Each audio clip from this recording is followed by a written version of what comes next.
Us tonight, we have a Donald Trump rally in Florida about to get underway, and we'll show you some of that a little bit later on. But first, a Talking Points memo, what you would like to know about Hillary Clinton. Rosemary Browning, who lives in Murfreesboro, Tennessee, asks, what is Hillary Clinton's stand on Black Lives Matter? Mostly supportive, Rosemary, even though her husband scolded the group for interrupting his speech. No Democratic candidate would dare call out Black Lives Matter, and Mrs. Clinton is no exception. Young people have taken to the streets, dignified and determined, urging us to affirm the basic fact that Black lives matter.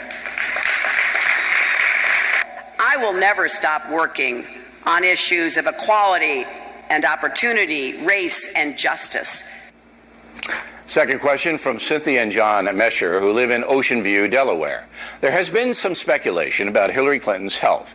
When did she last release her medical records? Secretary Clinton's doctor, Lisa Bardak, released a summary of Mrs. Clinton's health in July 2015, just before she was about to testify on the Benghazi situation. In December 2012, Secretary Clinton fainted while sick with a stomach virus. She fell and sustained a concussion. During treatment, a blood clot was discovered in her skull and was neutralized with blood thinners. Mrs. Clinton's testimony on Benghazi had to be delayed because of that. Later, she told the FBI she could not recall some of the briefings she received around the time of the concussion. Joe Schreiber from Costa Rica. Why did Hillary Clinton not respond to former Ambassador Christopher Stevens' recommendation to move the U.S. intelligence facility in Benghazi? Was asked about the security screw-up at the House Benghazi hearings. You know how many security requests there were in the first quarter of 2012? For everyone or for Benghazi? I'm sorry, yes ma'am, related to Benghazi and Libya. Do you know how many there were? No, I do not know. Ma'am, there were just over 100 plus. In the second quarter, do you know how many there were? No, I do not. Ma'am, there were 172-ish. Might have been 171 or 173. That's how many were there in July and August, and then in that week and a few days before the attacks? Do you know? There were a number of them. I know yes, that. Yes, ma'am. 83 by our count. That's over 600 requests.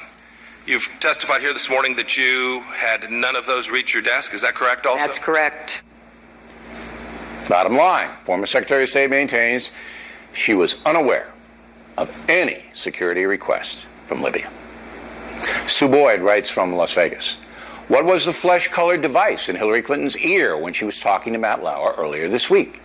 As to the assertion. Now, tonight I have to confess I do have a, right here. This is so the director can yell at me. His name is Chet. I'll give you his home address at the end of the program. Connecticut wants to know what Hillary Clinton's association with the radical writer Saul Alinsky was.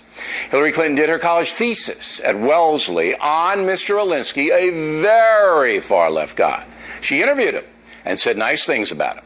He offered her a job, which she turned down to attend Yale Law School. Ironically, in high school, Hillary Clinton was a big Barry Goldwater supporter, about as far away from Saul Alinsky as one can possibly get.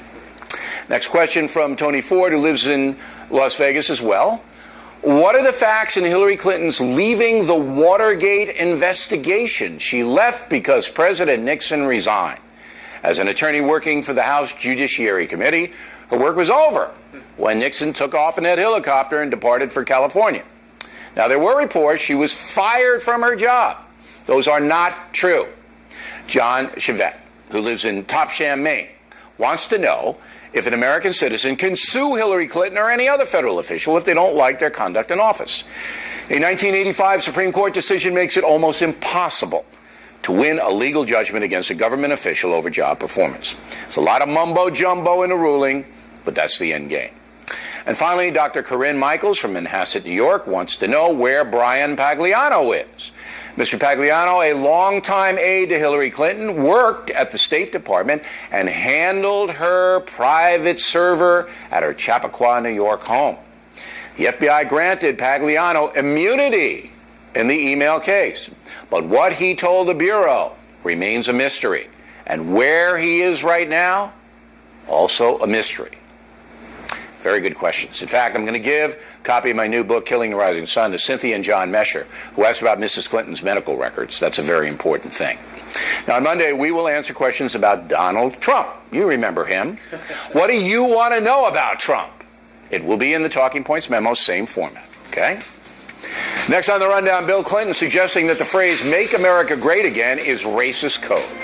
Then later, take you to Florida Live, where Mr. Trump